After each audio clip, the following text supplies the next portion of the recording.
Welcome to the video lecture. Today we are going to learn about simple harmonic motion. Myself, Sesibhushan Bhimvarpu, working as assistant professor in physics at Sri Vasavi Engineering College, Tadepalligudem, Andhra Pradesh. For any queries, you can contact below given phone number as well as the email ID here. Now, in this chapter, we are going to learn about the introduction, that is the types of motions, different types of motions. In those motions, what is periodic motion, then what is a simple harmonic motion, and definitions of angular velocity, displacement and acceleration, then simple harmonic equations using rotatory motion, the time period of a simple pendulum, laws of simple pendulum, and acceleration due to gravity using simple pendulum. Let us first start with the introduction part, that is the types of motions here. Basically there are two types of motions are there, that is a rectilinear motion and a non-rectilinear motion. We doesn't go into the non-rectilinear motion because that is not necessary here. We'll just go with the types of motions here, that is the rectilinear motion which we had used in our kinematics, that is the motion of a particle in a straight line. Then rotational motion or circular motion. If a particle or an object moves along a circular path, it is called as rotational motion. Then the third type is called as periodic motion or oscillatory motion. This is the most important point which we are going to deal in this chapter here, that is the periodic motion or oscillatory motion. That is the motion of a particle about a mean position. Now let us see the definition for periodic motion. Any motion which repeats itself in regular intervals of time is called as a periodic motion. For example, a motion of a cradle as shown here in this example, or a person walking along a walking track or a race track, then motion of a fan, the rotation of earth, vibrations of a tuning fork, etc. All these are the examples for periodic motion. Now let us see the conditions for a periodic motion to be a simple harmonic motion. A simple harmonic motion is also a periodic motion. Therefore, the first and foremost condition for any particle which is to be in simple harmonic is that the motion should be periodic. That is, it should repeat itself in regular intervals of time. When it repeats itself at regular intervals of time, that motion is called as to and fro motion. That is moving forwards and backwards, that is called as a to and fro motion. The particle should move to and fro with equal amplitude on either side. This is the important point here, that if there is a to and fro motion, it will be called as a periodic motion. But in a periodic motion, there is no necessity for equal amplitude on either side. But for simple harmonic motion, the to and fro motion should have equal amplitude on either side. Then the restoring force should always be directed towards the main position. When the restoring force is directed towards the main position, then only the body will have to and fro motion. And the restoring force should be directly proportional to the displacement, and the acceleration is proportional to the displacement and is opposite direction. The acceleration is proportional to the displacement and should be in opposite direction. This point we will prove in the forthcoming slides. The examples for simple harmonic motion are vibrations of a tuning fork, oscillations of a simple pendulum, and the oscillations made by a loaded spring.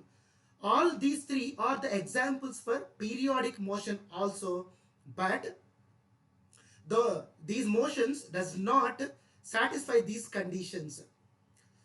When the motions does not satisfy these conditions, they are called as periodic motion, and if the periodic motion satisfies these conditions, they are called as simple harmonic motion. Therefore, every simple harmonic motion is a periodic motion, but not the vice versa. That is, every periodic motion is not a simple harmonic motion. Now let us just fastly see the examples for simple harmonic motion which we had seen in the previous slide. That is the motion of a loaded spring. When you attach some load to a spring, the spring moves upwards and downwards about the main position. So it is an example for simple harmonic motion. When you tune a tuning fork, it starts vibrating towards to and fro motion about its mean position, that is about the tongue as its mean position. So the oscillations made by the prongs of a tuning fork is simple harmonic. Then the oscillations of a simple pendulum. All these three are examples for both periodic motion as well as simple harmonic motion. Let us quickly revise the angular displacement, angular velocity and angular acceleration which we had studied in our earlier classes. Now consider a body is moving along an axis making O as its center. It is rotating along a circular path here as shown in this figure. The displacement made by this particle is called as angular displacement. Now this displacement is not measured like usual displacement, like the linear displacement.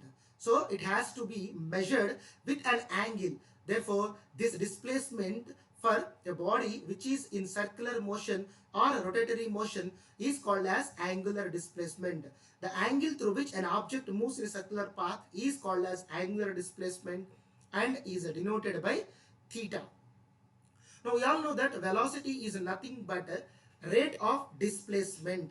Therefore the angular velocity here is the rate of angular displacement. That is, the angular displacement is theta, time is t. Therefore theta by t is called as angular velocity, which is denoted by omega here.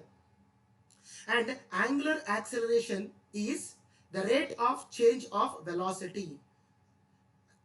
The angular velocity, the angular acceleration here is angular velocity upon time. So the angular velocity is omega here.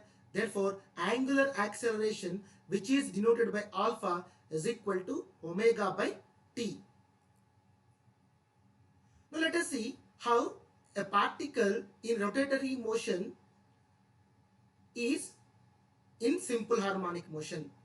Consider a particle P rotating along an axis O as shown in this example here, and draw perpendiculars onto the x-axis here, onto the y-axis here. And when the particle moves through in a circular path, the foot of the perpendiculars move from this point to this point and back to this point. So which achieves a to and fro motion about a mean position O. Therefore the foot of the perpendicular of a body in rotatory motion is in simple harmonic motion. So when you consider this example, if the body starts from this point x, its foot of the perpendicular on x-axis is at this point itself. When the body moves from x to y, the foot of the perpendicular on x-axis will move from x to O. When the particle moves from y to x dash, its foot of the perpendicular moves from O to x dash. When the particle moves from x dash to y dash, its foot of the perpendicular returns from x dash to O. And when the particle comes to its initial position from y dash to x, the foot of the perpendicular comes back from O to x. Hence, the particle moves from x to x dash, then back from x dash to x as O, its mean position. Therefore, the foot of the perpendicular on the x-axis makes simple harmonic motion because it satisfies the conditions which we have explained earlier in the earlier slide.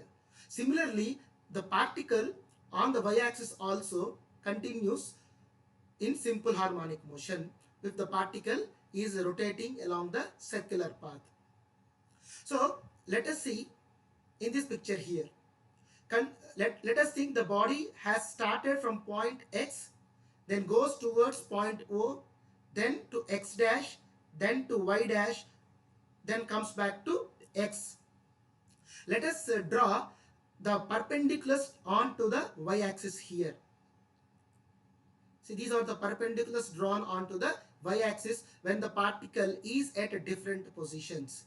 So when the particle is here, the foot of the perpendicular on y-axis is here. When the particle moves from here to here, the foot of the perpendicular on y-axis moves from O to this point. When the particle moves from here to here, the foot of the perpendicular travels to here. When the particle travels from here to here, the foot of the perpendicular goes to here and comes back to this position. Likely, when the particle travels in this position, the foot of the perpendicular starts from O, goes to Y, comes back to O, to Y dash, and again to O for one complete rotation. Similarly, the foot of the perpendiculars on the x-axis also will be in simple harmonic motion as shown in this figure here. Now, so when a particle is in rotatory motion, the foot of the perpendiculars either on x-axis or on y-axis are both in simple harmonic motion. Using this, we will derive equations for displacement, velocity, acceleration, time period and frequency for a particle in simple harmonic motion. So if you see the example here, the particle is rotating from x to y to x dash to y dash, then again to x. Then the foot of the perpendicular, the red dot, is moving in simple harmonic motion. The degrees here, when the particle is at x, the foot of the perpendicular makes 0 degrees here. When the particle is at y, the foot of the perpendicular is at O, that means it makes an angle pi by 2. And if the particle is at x dash, it makes an angle 180 degrees. And if it is at y dash, it makes an angle 3 pi by 2. And when the particle again comes back to its initial position, it makes an angle 2 pi, which is nothing but 360 degrees. We all know that for a particle in rotatory motion, for one complete oscillation, it completes 360 degrees or equivalent to 2 pi. So this is a simple harmonic motion is represented using a sine wave. Now let us first derive the equation for displacement of a particle in simple harmonic motion using the rotatory motion. Consider a particle which is rotating around a center point O as shown in the figure. Let us divide the circle into two reference lines, that is XO X dash, which represents X axis, YO Y dash, which represents the Y axis here. Let us think that the particle starts its journey from X as its initial position. That is, when t is equal to 0, the particle P is at X. After t seconds, the particle is here. Therefore, if we draw perpendiculars onto x-axis and y-axis as shown in this figure, let Pn is the perpendicular onto the x-axis and Pm is the perpendicular onto the y-axis. So, which makes into two triangles here. Triangle POM, a right angle triangle, triangle POM, a right angle triangle, and PON, another right angle triangle. We all know that the displacement made by this particle is theta, which is called as angular displacement, which we have learned in the earlier slides. Therefore, theta is equal to omega t. since omega is equal to theta by t, we will get theta is equal to omega t here. Also, in this triangle POM, this is theta here, because these two are the parallel lines here. These two are the similar angles. So let us derive the displacement of a particle which is in simple harmonic motion. We all know that the n particle, the foot of the perpendicular of P on x-axis n makes a simple harmonic motion if the particle P is in circular motion. Therefore, from the triangle PON here, triangle PON, which is a right angled triangle, let us find the distance here ON. ON is the adjacent side of theta. Therefore, the adjacent side is given from cos theta. Therefore, cos theta is equal to adjacent side divided by hypotenuse. The adjacent side for theta here is ON and the hypotenuse here is OP. OP is nothing but, which is also called as the radius of the circle here, which is considered as R here. And ON is the displacement made on x-axis represented by x as shown in the figure. Therefore, cos theta is equal to ON by OP, which is equal to x by R. X is equal to R cos theta. We all know that theta is equal to omega t. Therefore, x can be written as R cos omega t. So, the displacement on x-axis of a body which is in simple harmonic motion is given by R cos theta or R cos omega t. Similarly, if we consider triangle POM, which is also a right angled triangle, theta is here. The displacement made by the particle is OM, which is y, which is opposite to theta. If we take sin theta here, sin theta is equal to opposite side by hypotenuse. The opposite side of theta is OM here, hypotenuse is OP, which is also radius. Therefore, sin theta is equal to OM by OP, that is equal to y by R. Again here, y is equal to R into sin theta, but theta is equal to omega t. We can also write y is equal to R sin omega t. Therefore, the displacement of a particle executing simple harmonic motion on x-axis is given as x is equal to R cos theta or R cos omega t, since theta is equal to omega t. The displacement of a particle executing simple harmonic motion on y-axis is given as y is equal to R sin theta or theta is equal to omega t. We can write y is equal to R sin omega t. So this is the displacement of a particle in SHM. Let us find out the velocity of a particle in simple harmonic motion using a particle which is in rotatory motion.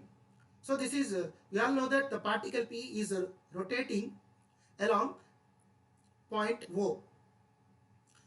Therefore, at any point, the velocity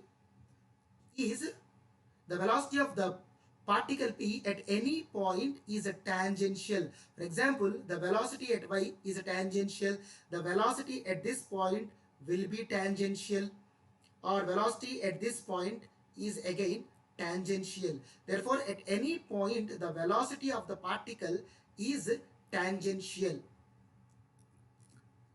So, if we consider the v is velocity of the particle at P, the velocity will be tangential at point P, which is like this. So this is the velocity v. We all know that velocity is a vector, and any vector can be represented as two components, horizontal velocity component and vertical velocity component here. So this is the horizontal velocity component, which is v cos theta, and this is the vertical velocity component, which is called as v sin theta. So the people may get confused by, since it is along the y direction, Why it is not sine theta? Since this is a parallel line, y-axis is a parallel line, these two angles will be equal. Always the line adjacent to theta will be the horizontal component. Therefore, this will be the horizontal velocity component. So it is noted as v cos theta, and this is the vertical velocity component of v, which is v sin theta.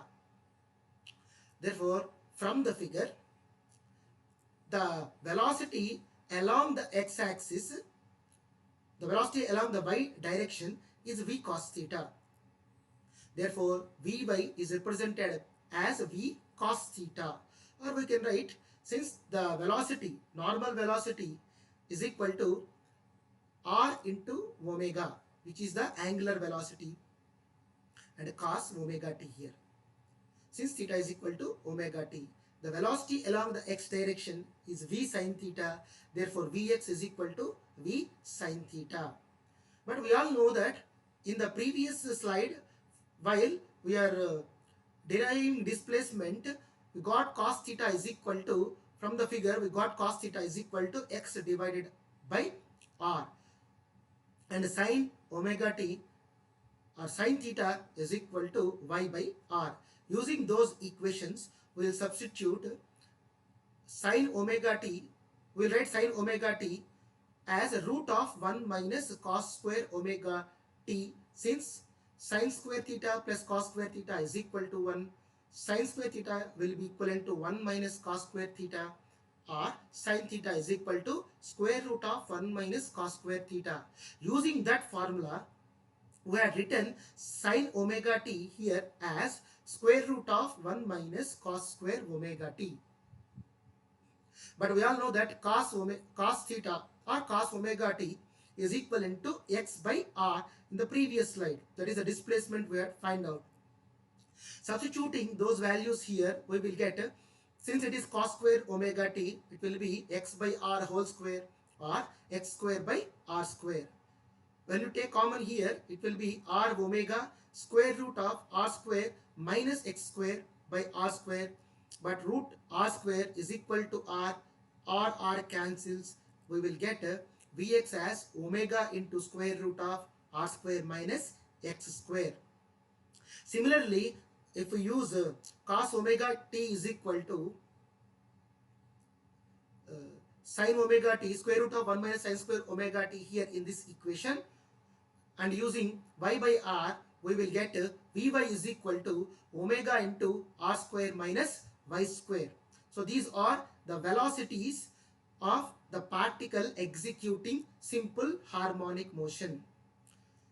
Let us see the acceleration of a particle in simple harmonic motion.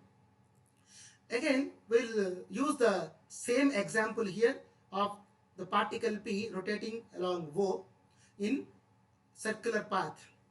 Now, since the velocity is in this direction, acceleration should be in this direction.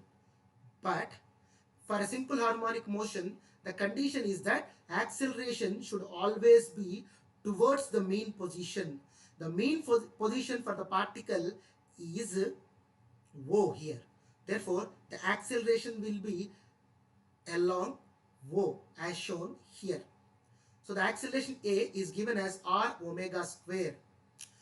Again, acceleration is a vector. It can be derived into two components: horizontal acceleration component and vertical velocity component. So this is the vertical velocity component, r omega square sin theta, and the horizontal velocity component, r omega square cos theta. This is the horizontal acceleration constant, since it is associated with the angle theta here. The negative symbol shows that these are in opposite directions, since this is the positive x-axis and this is the positive y-axis here. These two are in opposite directions. We will write as minus r omega square cos theta and minus r omega square sin theta. We all know that in vectors, negative symbol shows that it is in opposite direction. Therefore, acceleration along x-axis is ax is equal to minus r omega square cos theta. But we all know that cos theta is equal to x by r. Substituting the value of x by r here, we will get ax is equal to minus r omega square into x by r cancels. We will get ax is equal to minus omega square x, where x is the displacement of the particle. Now see here, in this equation, acceleration is directly proportional to displacement, which is one of the conditions for a periodic motion to be simple harmonic motion. So we had proved this one here.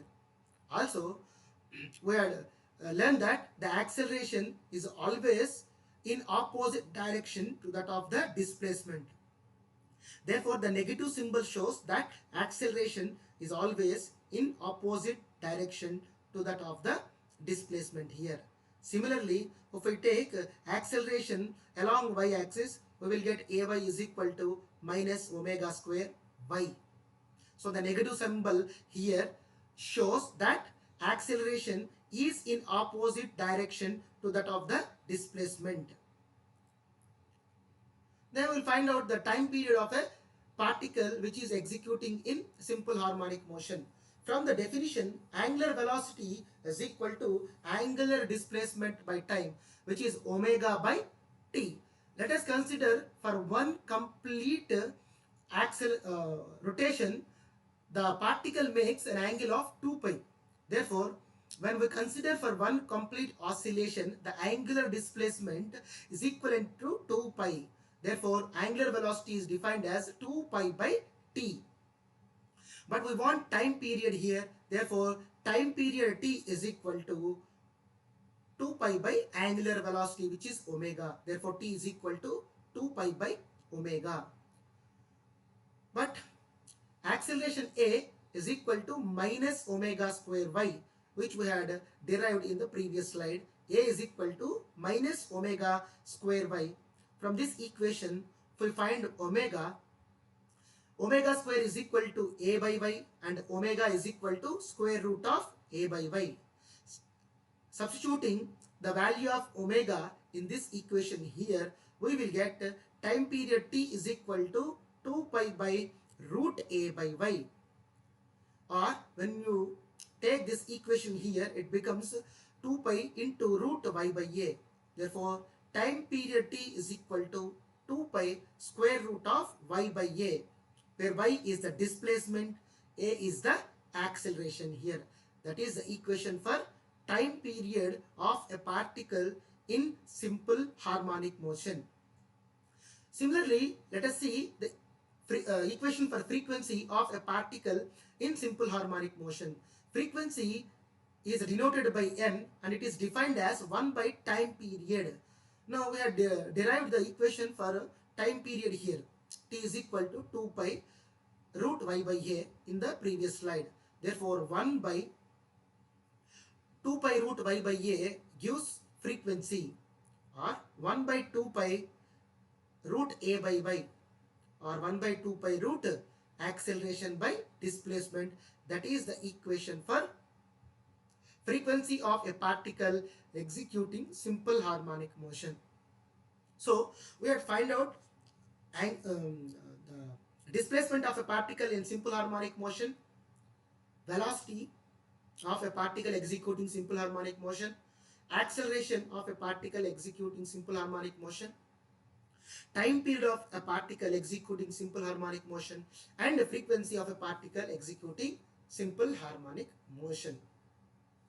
Now, another important definition is there, that is the phase, which is very important in simple harmonic motion. Now, in the examples, let us see the definition first for the simple harmonic phase for a simple harmonic motion. A phase is nothing but it is the state of oscillation described by both the displacement and direction of the motion of the particle with respect to a reference point or a reference line. The state of the oscillation described by the displacement and direction of motion with respect to a reference point or a reference line. Now let us see in the previous examples while we are deriving the equations for displacement, velocity, acceleration, time period and frequency, we had considered a particle P executing in a particle P is in rotatory motion whose foot of the perpendiculars both on x-axis and y-axis executing simple harmonic motion. But in that condition, we have taken that the initial position is at x. Now, let us see the different cases here. When a particle is executing rotatory motion like this as shown in the figure, it will have three cases. First one is that either the particle starts from this point, which is the reference line we had taken as a x-axis here. X, Y, X dash is the x-axis we had considered in the previous examples, which is the reference line. So the particle may start from here, or the particle may start above this reference line or below the reference line. So in the previous examples, we had considered that the particle has started from here. Now let us see what happens if the particle starts above this reference line or below the reference line. So let us first see when the particle starts above the reference line. So let us see the particle P is at this position initially, that is when t is equal to 0, the particle is here. After t seconds, the particle had made an angular displacement theta and is at this position after t seconds. Let it be p dash. Now this is the angular displacement which we have learned. The angle between the initial position of the point and the position of the point after t seconds. That is the angular displacement theta, which is equivalent to omega t. But now the point is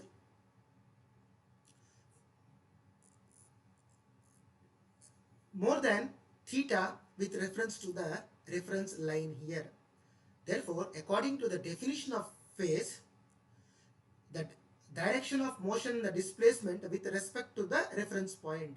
The reference point is xo x dash here. Therefore, the total angle made by the point P dash with respect to x is this angle. This is the total angle made by P dash with respect to the reference line xo x dash. Therefore, this angle is now theta plus phi. Therefore, the displacement, we all know that displacement y is equal to r sin theta. We can write it as y is equal to r sin. No, the theta is here theta plus phi.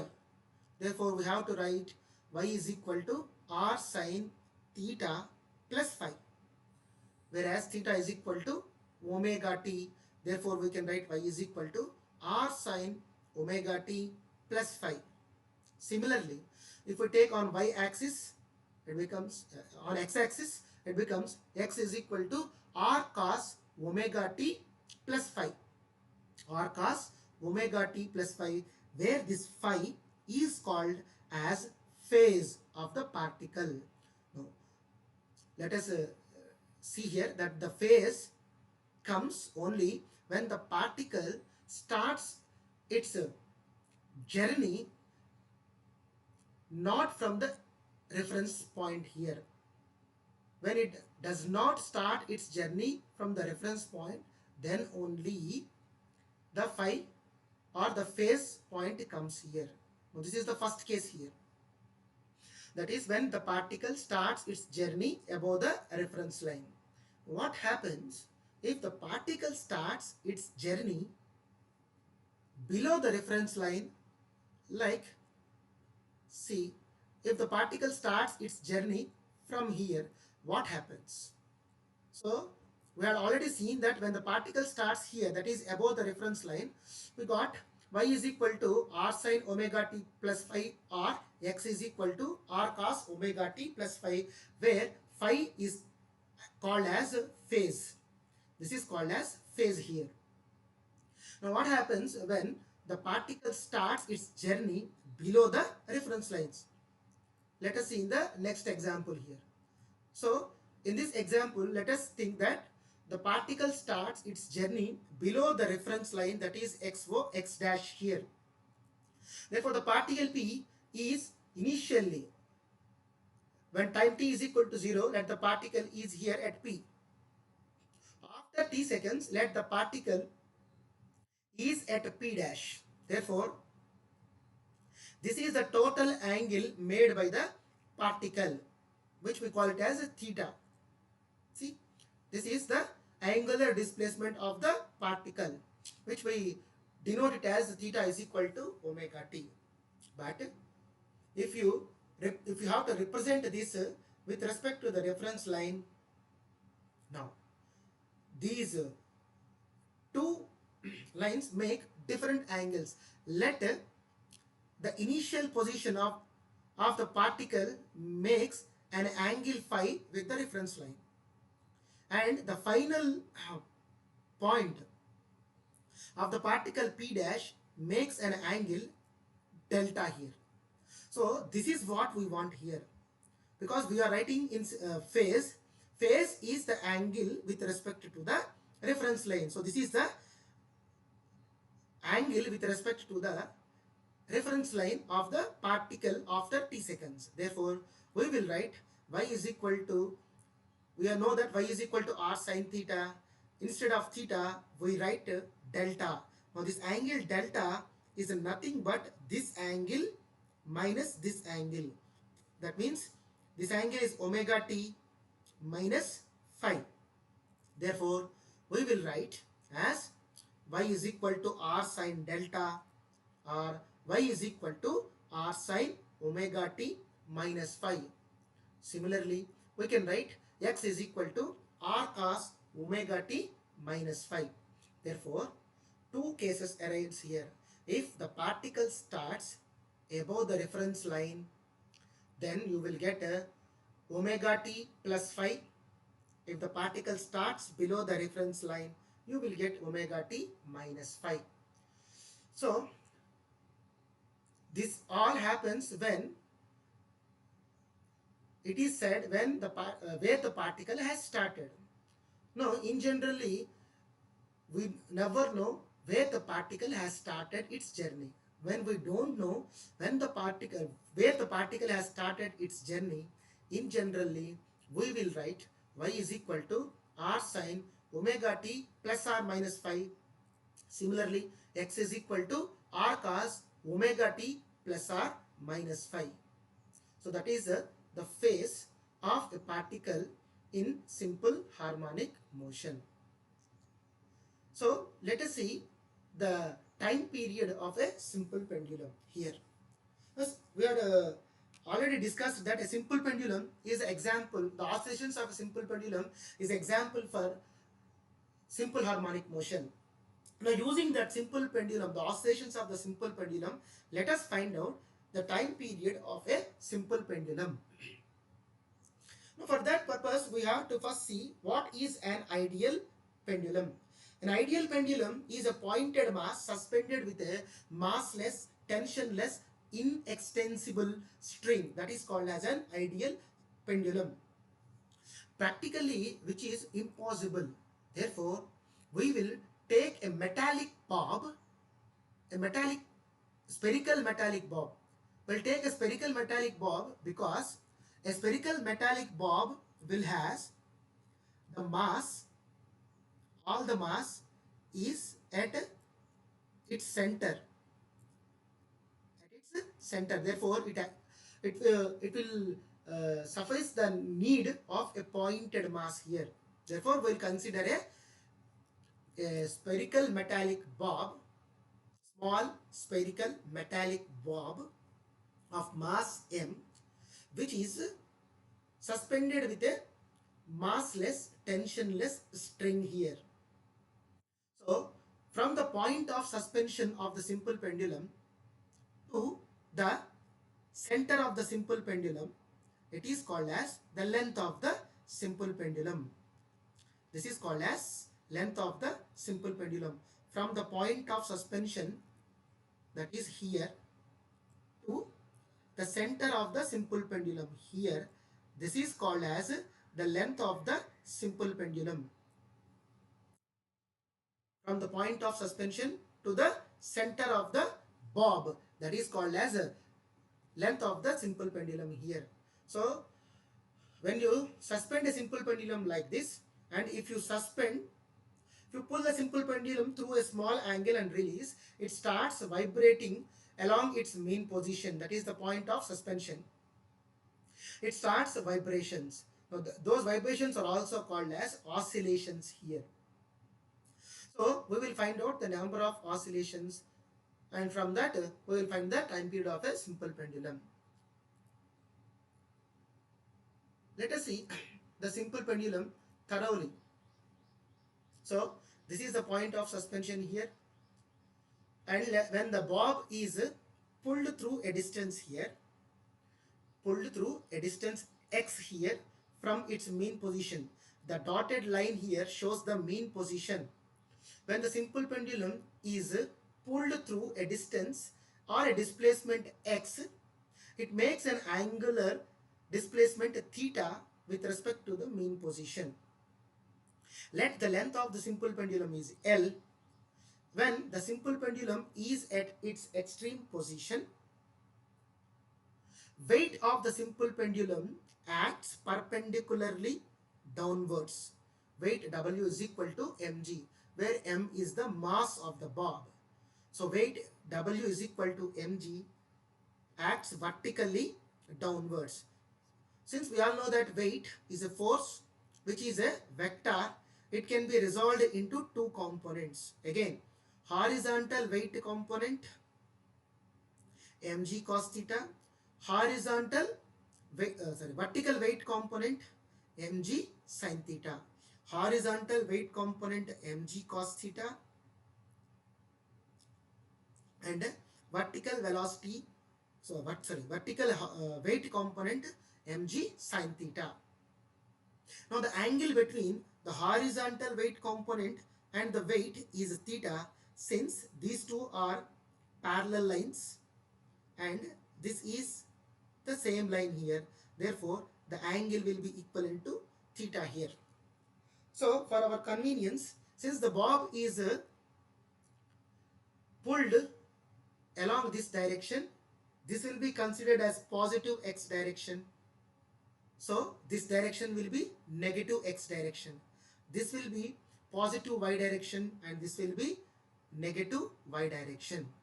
Now when the bob is at its extreme position, then the tension of the string T is counterbalanced by mg cos theta. Therefore, these two forces are equal. T is equal to mg cos theta. Therefore, the driving force for the bob of mass m towards its mean position is mg sin theta. Since we all know that when a simple pendulum is pulled through a distance like this and released, it starts to move towards its mean position. So the force along this direction is mg sin theta, that is minus mg sin theta.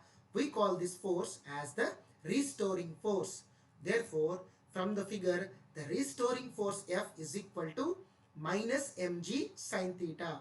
But we all know that from the equation of force, F is equal to ma. Now, comparing these two equations, you will get A is equal to minus g sin theta. A is equal to minus g sin theta. Now, for a simple harmonic motion, the theta should be very, very small. For smaller values of theta, sin theta is nearly equivalent to theta. If we consider sin theta is nearly equivalent to theta, this equation becomes A is equal to minus g theta. If you consider this figure, this is like a cone here. So, from the equations of cone, theta is equal to, that is the angle of the cone is theta is equal to arc divided by radius. Theta is equal to arc divided by radius. That is the equation for a cone. From this figure, it is a cone. Therefore, we will find theta is equal to arc by radius, or the arc value is here, the displacement made by the bob here, that is x, divided by radius is nothing but the length of the simple pendulum, x by L. Substituting this value in this equation, we get A is equal to minus G into x by L, because theta is equal to x by L. On rearranging this equation, we get A is equal to minus G by L into x. A is equal to minus G by L into x, where G is acceleration due to gravity, L is the length of the simple pendulum, x is the displacement made by the simple pendulum, A is acceleration. But we all know that simple pendulum is an example for simple harmonic motion. The oscillations made by simple pendulum are in simple harmonic motion. For acceleration in simple harmonic motion, A is minus omega square y.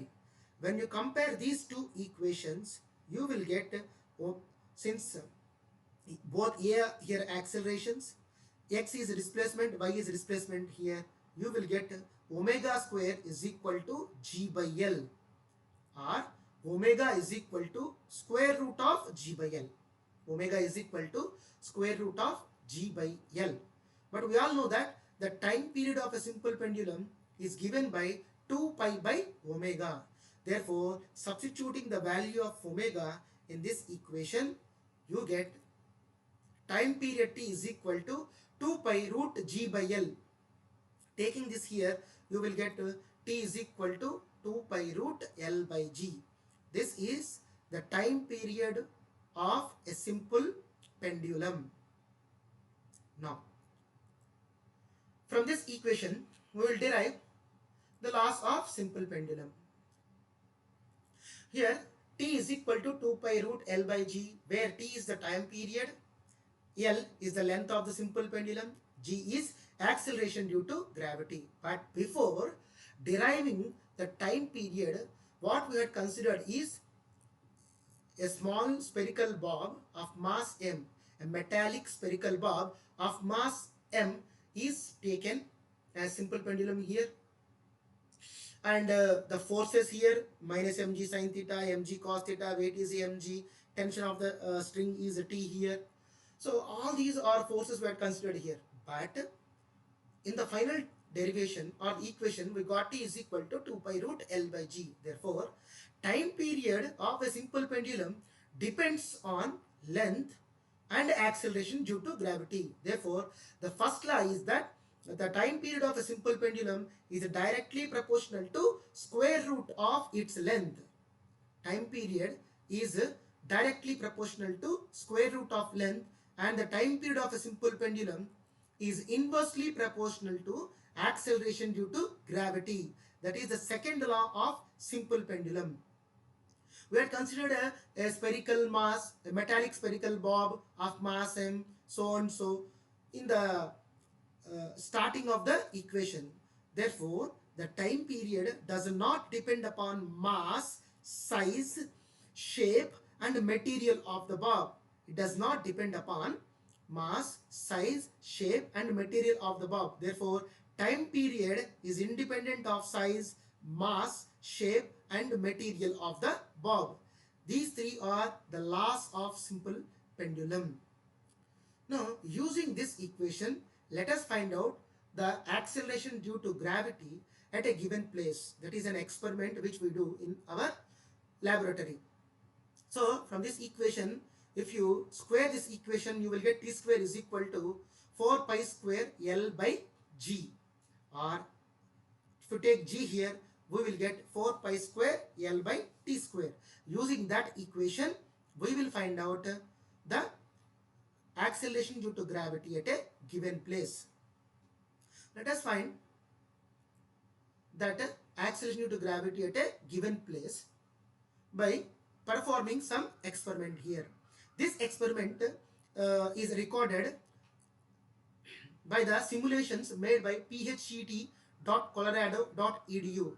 That is PHET is the simulations made by Colorado State University for teachers, students, and other persons who are interested. They can go and visit the site phet.colorado.edu and see different simulations there, which are very easy for finding out here.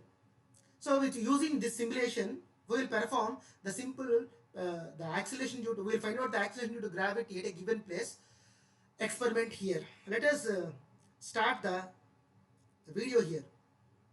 So this is the simple pendulum here. If you pull the simple pendulum and if you release it, it starts vibrating here. So when it is oscillating here, I'll take different lengths here. First I have taken 40 centimeters here. So if you see here, this is the ruler here, this is the 40 centimeters here. So when the ball is at extreme positions, I'll start the timer here and I will count 10 oscillations.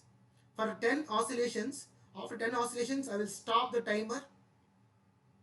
So after 10 oscillations, I had stopped the timer here for 40 centimeters. I will note this time period of 10 oscillations in a table which is shown in the next slide there.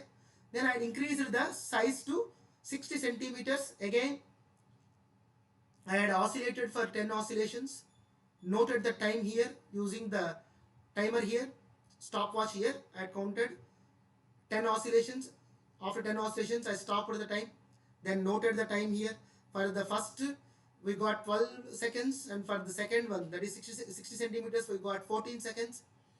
Like that, for different lengths, we'll take oscillations for 10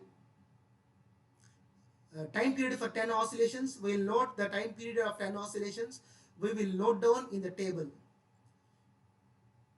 as shown in this video here. So for different lengths, I noted down the time period of for 10 oscillations. So after that, so for different lengths, we will take the time period for 10 oscillations here. Therefore, it becomes t is equal to x by 10, average time, then t square, and we have to calculate L by t square for different lengths here. For different lengths here.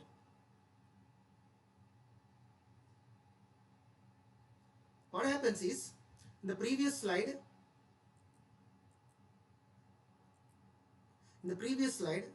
we will consider the length of the simple pendulum from the point of suspension to the end of the simple pendulum. But we all know that from the point of suspension to the center of the simple pendulum is the length. So we will take the length from point of suspension to the end of the simple pendulum. So we are taking the radius, this length as extra. So that length is calculated using a vernier calipers of the ball. By using vernier calipers, we will find out the diameter. From that diameter, we will find out the radius of that bob, and we will subtract that radius from this length for getting the length of the simple pendulum. Then the time period for particular lengths is tabulated as shown in this table. From that, time period is nothing but time taken for one oscillation. Therefore, time taken for one oscillation is calculated. If we take 10 oscillations, it becomes that x by 10. If we consider 20 oscillations, it becomes x by 20. If we consider more and more oscillations, it will be better. And here we have considered 10 oscillations there, so it becomes time for 10 oscillations. So we will note down as a 10 oscillations here. It becomes x by 10 here. For different lengths, we will note down. For 40, I got 12 seconds. And for 50, I got 14 seconds, so and so in the previous video. Therefore, we will note down the time period here. Then t square value and L by t square value. Now after finding out different values here, we will take average L by T square value and substitute in the equation G is equal to 4 pi L by T square. Here, if you substitute the average of L by T square, we will get the acceleration due to gravity at a given place. Or also, if you draw a graph between L value, that is this value, L value and T square values, it will be a straight line. Taking any L value and T square value on the graph, substituting in this equation, you will get again G value from the graph, that is acceleration due to gravity at a given place using graph. Now we had find out acceleration due to gravity using table and acceleration due to gravity using the graph here. Therefore, that will be the result of acceleration due to gravity at a given place. So that is the experiment using the time period of a simple pendulum for finding acceleration due to gravity at a given place. So that ends the video lecture here. Thank you for listening patiently the video lecture. For any queries, please contact me in the given phone number in the first slide and the email ID given in the first slide there. Or you can also comment below here in the YouTube channel. Fair comments are always welcome and any suggestions are also welcome here. Thank you. Thank you for listening for the video lecture here.